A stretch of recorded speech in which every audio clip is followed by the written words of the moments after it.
Hi అండి, అందరూ ఎలా ఉన్నారు? ఈ వీడియో వచ్చేసి నా పాస్ట్ వీడియోకి కంటిన్యూషన్. నా పాస్ట్ వీడియో చూసినట్టయితే దుబాయ్ నుంచి చైనా నుంచి బాలి మేము ట్రిప్ ప్లాన్ చేసుకున్నామని చెప్పాను కదా. సో అది ఈ కంటిన్యూషన్ అనమాట. మేము చైనాలో ల్యాండ్ అయిపోయి ఎయిర్పోర్ట్లోకి ఎంటర్ అయ్యాము. ఇది చైనా ఎయిర్పోర్ట్. సో నేను చైనా ఎయిర్పోర్ట్ని ఒక షార్ట్ వీడియో తీశాను, అది కూడా మీరు చూసేయండి. ఈ చైనా ఎయిర్పోర్ట్ అయితే చాలా ప్లెజెంట్గా, ఏ డిస్టర్బెన్స్ లేకుండా బాగుంది. అండ్ వెంటిలేషన్ కూడా బాగుందన్నమాట. ఎక్కడి నుంచి ఎటెల్లాలో ఏ డిస్టర్బెన్స్ లేకుండా కూల్గా అన్ని డైరెక్షన్స్ మెన్షన్ చేస్తున్నాయి. చాలామందికి డౌట్ ఏంటంటే చైనా వెళ్తే ఆ భాష రాదు కదా, లోపల ఎలా ఉండాలో, ఎలా సర్వైవ్ అవ్వాలో అని చిన్న టెన్షన్ ఉంటుంది. బట్ మేము అలాగే టెన్షన్ పడ్డాము, కానీ అక్కడ ఎలాంటి ఇబ్బంది పడలేదు. అన్నీ ఇంగ్లీష్లోను చైనాలోనూ రాసుంది. సో ఏ టెన్షన్ లేకుండా ప్రశాంతంగా ఆ రూట్స్ బట్టి వెళ్ళిపోయామన్నమాట ఇమిగ్రేషన్ దాకా. ఇంకో సర్ప్రైజింగ్ థింగ్ ఏంటంటే మా వెడ్డింగ్ యానివర్సరీ తరపున మేము ఈ ట్రిప్ ప్లాన్ చేసాము, కానీ ఆ వెడ్డింగ్ యానివర్సరీ మొత్తం ఫ్లైట్లోనే గడిచిపోయింది మాకు. అఫ్ కోర్స్ చైనాలో ల్యాండ్ అయ్యామనుకో, కానీ ఇది ఒక మెమరబుల్ మూమెంట్ అనమాట మాకు కూడా. మేము వెడ్డింగ్ యానివర్సరీ రోజున కరెక్ట్ చైనాలో ల్యాండ్ అయ్యాము. ఆ పాస్పోర్ట్లో కూడా మల్టిపుల్ స్టాంప్స్ పడ్డాయి, like Dubai stamp and China stamp and Bali stamp.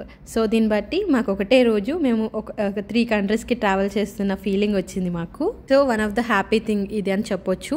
And ఇదంతా చైనా ఎయిర్పోర్ట్. మనం చైనా ఎయిర్పోర్ట్లో నుంచి మొత్తం బయటికి ఏ ఫ్లైట్స్ ఉన్నాయి అన్నీ మనం క్లియర్గా కనిపిస్తుంది మనకి. మొత్తం ఓపెన్గా ఉందన్నమాట ఎయిర్పోర్ట్. వాష్రూమ్స్ కూడా చాలా బాగున్నాయి అండ్ ఎయిర్పోర్ట్ కూడా చాలా బాగుంది. అండ్ ప్రతిదీ మనకి ఎలాంటి ప్రాబ్లం రాకుండా అన్నీ క్లియర్గా ఉన్నాయి. ఇమిగ్రేషన్ దగ్గర కూడా ఏ ప్రాబ్లం రాలేదు. ఫైనల్గా ఇమిగ్రేషన్ దగ్గరికి మేము ఇప్పుడు వెళ్తున్నాము.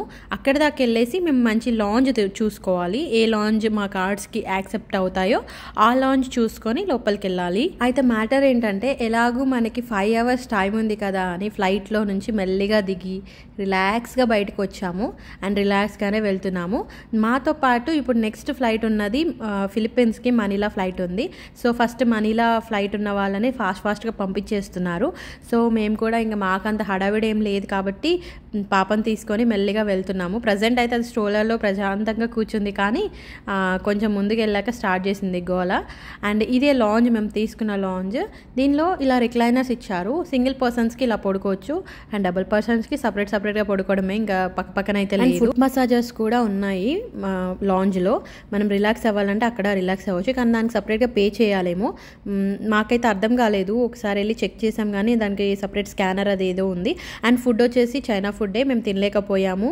సుహానికి ఫ్రూట్స్ అక్కడ కొన్ని స్నాక్స్ ఉన్నాయి, అవి పెట్టేశాను. ఇంకో విషయం ఏంటంటే లాంజ్లో బాతింగ్ ఆప్షన్ ఉంటుంది. ఆ బాతింగ్ ఆప్షన్ తీసుకోవాలంటే మనము బోర్డింగ్ పాస్ ఇవ్వాలి. మా హస్బెండ్ కూడా అలాగే బోర్డింగ్ పాస్ ఇచ్చేసి స్నానం చేసి వచ్చి మళ్ళీ బోర్డింగ్ పాస్ రిటర్న్ అడిగితే పోయిందని చెప్పారు. అబ్బా ఫుల్ టెన్షన్ పడిపోయాం అన్నమాట. బోర్డింగ్ పాస్ పోయింది, ఇప్పుడు ఎలాగా? దాని మీద ఆల్రెడీ మనకి సెక్యూరిటీ చెక్, ఇమిగ్రేషన్ అంతా స్టాంప్ అయి ఉంటుంది కదా. సో అలాంటి సిచ్యువేషన్లో ఇప్పుడు మళ్ళీ ఏమైనా అంటారేమో, అక్కడ ఏమైనా యాక్సెప్ట్ చేస్తారో లేదో ఇమిగ్రేషన్లో టెన్షన్ పడ్డాము. బట్ ఫైనల్లీ వాళ్ళకి లాంజ్ వాళ్ళే వాళ్ళకి కాల్ చేసి చెప్పారు గేట్ వాళ్ళతోటి, అక్కడికి వెళ్ళి మీరు బోర్డింగ్ పాస్ కలెక్ట్ చేసుకోవచ్చు అని చెప్పారు. సో వాళ్ళు ఏం చేశారంటే ఒక పేపర్ మీద, అంటే బోర్డింగ్ పాసే కానీ దాని మీద చేత్తో రాసిచ్చారు బోర్డింగ్ పాస్. అండ్ మమ్మల్ని అందరికన్నా ముందు తీసుకొచ్చి ఫ్లైట్ దగ్గర వదిలేసి వెళ్ళారు. నాకు అది హ్యాపీ అనిపించింది. ఇక్కడ పిల్లలు ఉన్న వాళ్ళకి కొంచెం రెస్పెక్ట్ఫుల్గా వాళ్ళంతటి వాళ్ళు వచ్చి తీసుకెళ్ళి అక్కడ దాకా వదిలేసి వెళ్ళిపోతున్నారు, ఇబ్బంది పడకుండా. అండ్ కొంచెం ముందు పంపిస్తున్నారు. సుహాని లాంజ్లోకి వెళ్ళి కొన్ని స్నాక్స్ వేసుకొచ్చుకుంది, అవే తినేసి కూర్చుంది. ఫ్లైట్ అలా టేక్ ఆఫ్ అయిందో లేదో తన కళ్ళ మీద నిద్ర అలా వచ్చేస్తుంది. ఫైనల్గా మమ్మల్ని ఇబ్బంది పెట్టకుండా అయితే చాలా త్వరగా పడుకుంది. మళ్ళీ ల్యాండ్ అయ్యే టైంకి లేచింది. చాలా ఎయిర్పోర్ట్స్లో పిల్లలు ఉన్న వాళ్ళకి మనం వెళ్ళి అడగొచ్చు ప్రియారిటీ కింద. కొన్ని ఎయిర్పోర్ట్స్లో అయితే పిల్లలున్న వాళ్ళని తొందరగా పంపిస్తారు, కొన్ని ఎయిర్లైన్స్ బేస్ ఉంటుంది అది. కానీ ఇన్ కేస్ వాళ్ళు పంపట్లేదు, మీరు ఇబ్బంది పడుతున్నారు అనుకుంటే మీరు వెళ్ళి అడగొచ్చు అక్కడ ఉన్న పర్సన్స్కి, ఇట్లా మా పాపకి ఇబ్బంది అవుతుంది అని చెప్పి అడిగితే వాళ్ళు ప్రియారిటీ కింద మిమ్మల్ని ముందు పంపించే ఆప్షన్ ఉంటుంది. అంటే బిజినెస్ క్లాస్, ఫస్ట్ క్లాస్ వాళ్ళతోటి మనల్ని కూడా పంపిస్తారు. మేము దుబాయ్ నుంచి చైనా వచ్చిన ఫ్లైట్ 2+4+2 వచ్చింది. ఈ ఫ్లైట్ వచ్చేసి 3+3 వచ్చింది. నాకు ఇదే కొంచెం కంఫర్ట్ అనిపించింది ఈ ఫ్లైట్. దీనిలో కూడా సిమిలర్ ఫుడ్డే పెట్టారు. అస్సలు తినలేమండి ఆ ఫుడ్ మట్టుకి.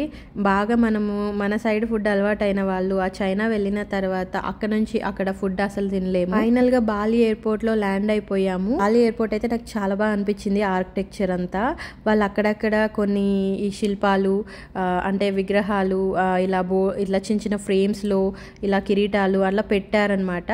అది చూడడానికి చాలా బాగా అనిపించింది. ఎయిర్పోర్ట్ లో కూడా వాళ్ళ ట్రెడిషన్ ట్రెడిషన్, వాళ్ళ కల్చర్ని చాలా బాగా చూపించారు జనాలకి. ఇది చూస్తుంటే నాకు ఇండియా చూసినట్టే సిమిలర్గా అనిపించింది. మన ఇండియాలో ఎలా అయితే మన ట్రెడిషన్ మంచి కాపాడుకుంటారో వీళ్ళు కూడా వాళ్ళ ట్రెడిషన్ని అంతే బాగా కాపాడుకుంటున్నారు. చూడండి, ఒక్కొక్క స్ట్రక్చర్ కానీ, ఆ ఆర్కిటెక్చర్ కానీ, ఆ ఎయిర్పోర్ట్లోనే అలాంటి విగ్రహాలు చూస్తుంటే చాలా బాగా అనిపించింది నాకు. బాలి వచ్చే ముందే ఈ వీసా తీసుకున్నాము, ఇన్సూరెన్స్ అన్ని క్లియర్గా అన్ని కాపీస్ మేము తీసుకొని బయలుదేరాము. ఇక్కడ క్యూలో నిలబడే అవసరం లేదు. అలా ముందే మనం అన్ని ప్లాన్ చేసుకుంటే డైరెక్ట్ ఇమిగ్రేషన్కి వెళ్ళిపోయి ఎగ్జిట్ అవ్వచ్చు. మనం బాలి వచ్చే ముందు ఏ డాక్యుమెంటేషన్ చేసుకోవాలి, ఏమేమి కాపీస్ తీసుకొచ్చుకోవాలని నేను లాస్ట్ లో పెడతాను. కరెన్సీ ఎక్స్చేంజ్ కావాలంటే ఎయిర్పోర్ట్ లోనే చాలానే ఉన్నాయి. మీరు బాలి వచ్చే ముందు ఇంటర్నేషనల్ ట్రాన్సాక్షన్స్ ఎనేబుల్ చేసుకొని వస్తే మిషన్ లోనే విత్డ్రా చేసుకోవచ్చు అమౌంట్. దీని మీద చూపిస్తున్న డాక్యుమెంట్స్ మీరు క్యారీ చేయాలి బిఫోర్ కమింగ్ టు బాలి. ఇవన్నీ చూసుకొని రావాలి. డిస్క్రిప్షన్ లో కూడా పెడతాను ఏ డాక్యుమెంట్స్ క్యారీ చేయాలో. మేము నైట్ హోటల్కి వచ్చేసరికి నైట్ ఆల్మోస్ట్ 2 అయింది. కొంచెం రెస్ట్ తీసుకొని మార్నింగ్ లేచి బ్రేక్ఫాస్ట్ కి స్టార్ట్ అయ్యాము. కమింగ్ అప్ వీడియోస్ లో నేను బాలి డేస్ వైజ్ పోస్ట్ చేస్తూ ఉంటాను. ఇప్పుడు వచ్చే వీడియో వచ్చేసి డే 1 వీడియో పెడతాను. అండ్ డే 1 వచ్చేసి మేము ప్లాన్ చేసుకుంది Bali zoo and Tanah Lot temple. Beautiful places రాబోతున్నాయి. అండ్ సబ్స్క్రైబ్ చేసుకునే వాళ్ళు ఎవరైనా ఉంటే సబ్స్క్రైబ్.